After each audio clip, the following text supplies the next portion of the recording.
Villo sõitub Vaprus musta-kollases vormis ja Tammeka mängibki selle palli lahti ning läheksime siis ka koosseisudega koduvis. Limberg võtab samal ajal Miilist palli kenasti mööda ja nüüd Karissalasse paremale, kui tuleb sööt alla ja pall on esimest korda väravas. Virgo Vallik teeb teisel minutil skoori ja see käis nüüd väga kärmelt. Kenasti teeb Mattias Limberg äärele eeltöö, murab karistusalasse, sööt Vallikule ja noor mängijal ei jää seal ründes muud teha, kui jalg vastu panna ning see Richard Alandi poolt valvatavasse võrku suunata. Väga hästi tuleb Vaprus kohe esimese hooga ja teise minutisse see värav läheb ning see peaks küll nüüd Tammekale mõjuma äratuskella ja külma dušina. Natukene liiga tugevalt hoo maha vist Mattias Villot, otsib veel sööduga Henri väljalt, välja Karissala joone peal, parem häälega tuleb peale löök ja Aland peab sekkuma. Nende poolt tekitada küll. Samal ajal Tammekal esimene reaalsem võimalus tekkimas, Koskor tõstab siia ääre peal Danimoval, Danimov pikendab peaga Bascheri poole, Bascher pääseb löögile ka ja natukene üle värava see olukord siiski läheb. Välja seda toimetab, nüüd tuleb kõrgem üritus siia tagumise viiekasti joone suunas ja pall kukub Vallikule jala ette, Vallikult peale löök, see takerdub Tammeka kaitsetesse. Paistis, et tabas palli päris hästi ja kui oleks väravraamides selle siis mine tea, mis oleks võinud juhtuda.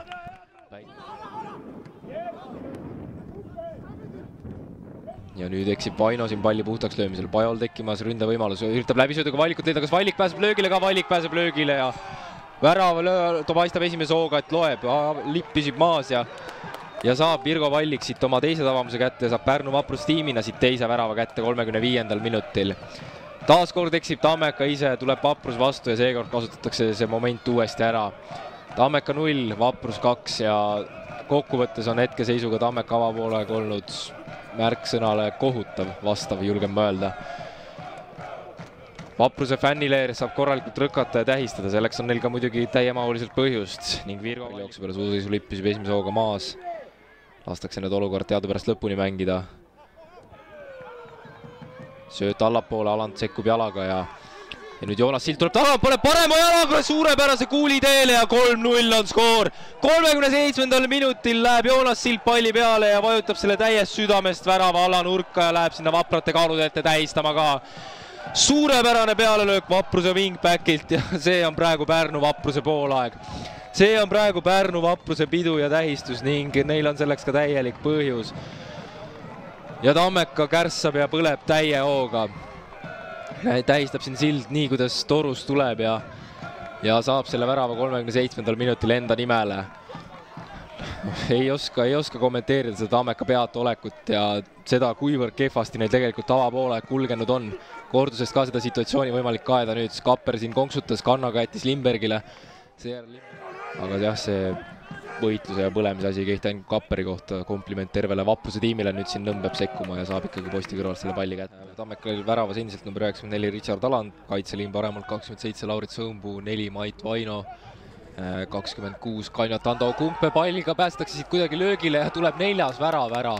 Sander Kapper paneb seal Tammeka meeste vahel teid ja kuidas selle palli väravasse teele ja seal korra näitab, et justkui oleks kõik halvasti ja oleks saanud väga palju haiget, aga nüüd tõuseb püsti ja asub väravat tähistama ja ei tea, ei oska öelda, mis Tammeka ja kas tegi seal riietusruumis, sest teisel poolel lastakse sama kiiresti lüüa värav endale ära, kui seda lasti esimesel poolajal. Ja niimoodi videoruum oleks saanud kindlasti olukorda kontrolli, igatahes mäng läheb edasi ja passi veel Karissalasse annab Õunpuu kuul ja esimest korda peab sekkuma korralikumalt Koit Nõmm ja jätkuolukorraga muutab Õunpuu üle.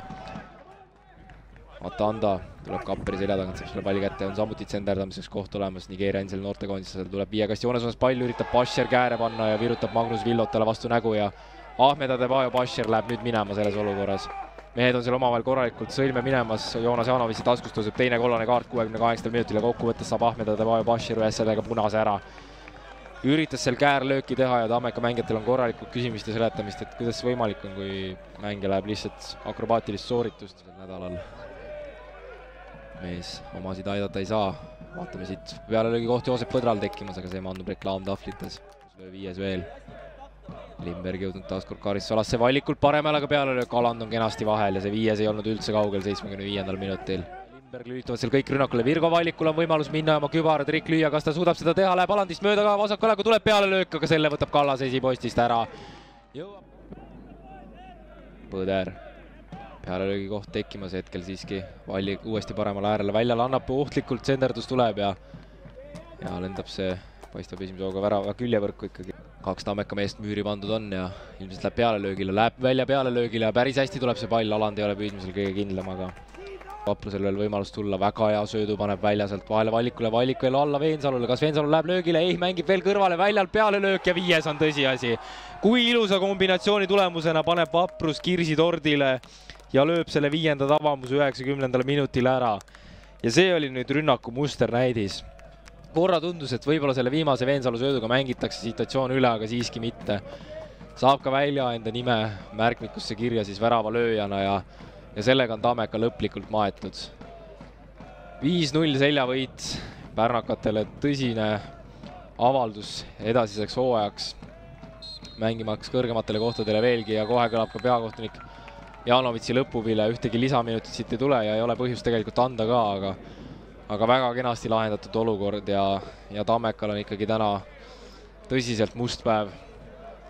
Välja algatas selle rünnaku ise Vallikule läbisööt ja jäänud ka Vapruse ründaja pikemalt mõtlemata Veensalul pass tagasi väljalt, kohe tagant sisse jooksnud kuul. Mairo Miil, täna 0-5 kaotus Pärnu Vapruse vastu. Räägi, millised on need esimesed emotsioonid peale niivõrd suurt kaotust?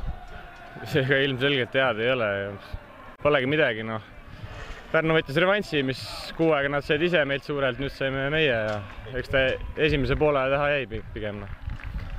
No esimesel poolel kohe lasite 1 värava taha, teisel poolel samuti, esimesel poolel see 1 periood, kus 2. ja 3. värav tulid. Kas oli kontsentratsiooniviga või mis teil nendest situatsioonidest täpsemalt juhtus? Duellides ütleme nii, et 80% kaotasime duelle puhtalt, et eks ta suuresti sinna jäi ja nii on keeruline. No. Ahmed Bashiri punane kaart 20 minutit enne mängu lõppu. Kas ja kui palju see mõjutas või oli juba tollel hetkel tunne, et on ikkagi võrdlemisi suur kuristik, mida annab ületada? Ega, mis seal oli, 15 minti jäänud äkki või, siis 4 minutit, 4 väravat seal lüüa 15 minutiga. Peab uskuma, aga eks ta ilmselgelt raske on ja kui ta veel punase ka võtab, no siis suhteliselt lootusetu seis juba. Enne koondisepausi võit, viik, kaotus, nüüd täna 2. kaotus, aga tunned sa tervikuna, et see nädal, mis siin vahepeal oli, andis teile juurde ja on edasiseks hea kaasa võtta? Jah, tänane mäng läks nagu läks tegelikult trenni poole vest oli seeria, mehed said puhata, kaasa arvatud mina ise või siis õigemini ravida täpsemalt, et selles suhtes saime tagasi mõned vennad, kahjuks mõned ka langesid ka tegelikult, et nii on. Proovin paremini ja läheb edasi, pole midagi. No kaua ei ole aega nukrutseda, järgmine mäng juba tulemas ja usutavasti sihid kõigile selged, et naasta võidurajale saada järgmised 3 punkti. Ei, muidugi jah, siis nukrutseda ei ole midagi, et uus mäng, uus võimalus, lähme paneme edasi. Seda on hea kuulda. Mairo, ma tänan ja soovin palju edu. Aitäh. Ja tuleb meie juurde ka Vapruse poole pealt 2 väravat löönud ja resultatiivse söödu andnud Virgo Vallik. Tervist, Virgo! Sinu puhul on palju õnne soovida. Räägi, mis selle tulemuse teile ikkagi tõi? Väga selge seljavõit siin Tartu üle täna saadi. Ma arvan, et tegime neid asju, mis trennis oleme kõvasti harjutanud ja mängisime oma mängu ja viimased mängud võib-olla need duellid ei ole meie poolt olnud, siis täna treener rõhutas seda ja neid duelle me võitsime ja ma arvan, et selle pealt me saime rohkem palli ja saime oma mängu mängida. Avapoolel kohe ise lõid 2. minutil avamuse, 2. kolmveerand tuli samuti alustasite väravaga. Kas see oli peatreener Prinsi sõnum, et kohe kui avavile käib, üritate kiired avamuse kätte saada või tuli see kuidagi spontaansemalt? Otseselt ei tunda, aga seda rääksime läbi, et ikkagi pressime ja tegime oma seda, mida treener rääkis. No kuidas sa enda vormi praegu hindad? Tänasest kohtumisest tuli lõpuks 2 väravat ja väravasööt. Tunned koondispaus võis päris hästi mõjuda? Kindlasti mõjus hästi, aga teen oma tööd ja proovin parimat anda Vaprusele. Usutavasti eesmärgid selgeks järgmiseks mänguks, võtta uuesti 3 punkti ja ronida tabelis aina kõrgemale. Kindlasti peab 3 punkti järgmine mäng tulema ka. Ja. Seda on hea kuulda. Virgo, ma tänan, palju edu.